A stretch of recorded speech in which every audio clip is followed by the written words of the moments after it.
Shakira's secret to wealth. More than just music. She's a pop icon, a global sensation, and one of the most recognizable voices in the world. But behind the catchy hooks and hip-shaking moves, Shakira is also a self-made multi-millionaire and a passionate advocate for children's education. Today, we're diving into how Shakira built her wealth, what she invested in, and how she uses her success to make a real difference. Let's go.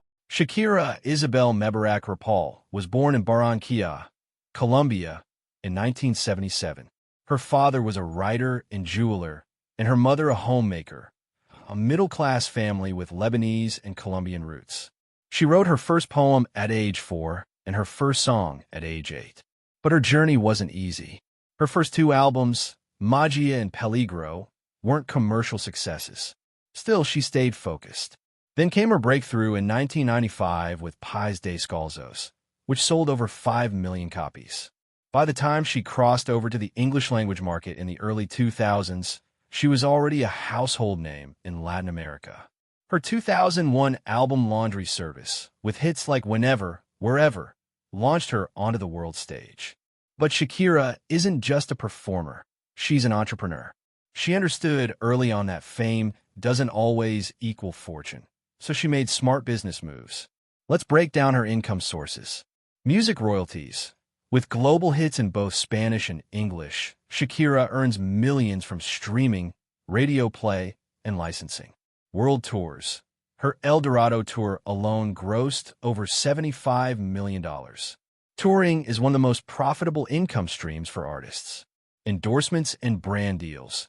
She's partnered with Pepsi, Oral-B, Reebok, and more, leveraging her image across industries. TV and entertainment. She earned a reported $12 million as a coach on The Voice in the U.S. Real estate. She owns properties in Miami, the Bahamas, and Barcelona. In some cases, she's used them strategically for privacy, tax benefits, and investments. One of the smartest things Shakira has done is take ownership of her brand and music catalog. Many artists sign away their rights early on, not her. She's also involved in the business side of her music. In 2008, she signed a deal with Live Nation worth a reported $70 to $100 million for touring and recordings. And in 2021, she sold part of her music catalog to Hypnosis Songs Fund, another example of turning past work into long-term income.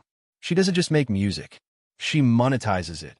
And that's a big difference between a talented artist and a financially independent one. But maybe the most powerful part of Shakira's story is what she does with her wealth. In 1997, at just 20 years old, she founded the Pies Descalzos Foundation, a nonprofit that focuses on improving access to education in Colombia. The name, which means barefoot, reflects her desire to help children from underserved backgrounds.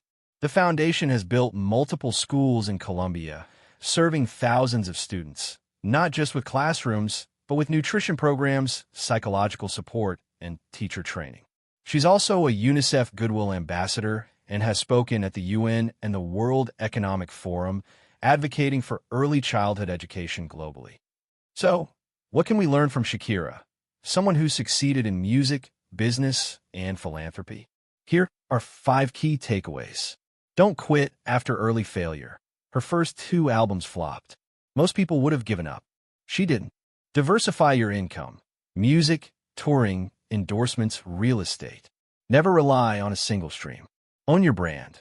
Control your intellectual property, image, and decision-making.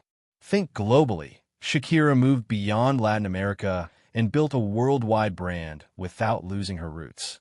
Use your wealth for impact. She's proof that money is most powerful when it's used to uplift others. Shakira is more than just a pop star. She's a case study in smart business, resilience, and purpose. She used her talent to build wealth, and her wealth to create change. If you found this inspiring, let me know in the comments, and tell me who you want me to cover next.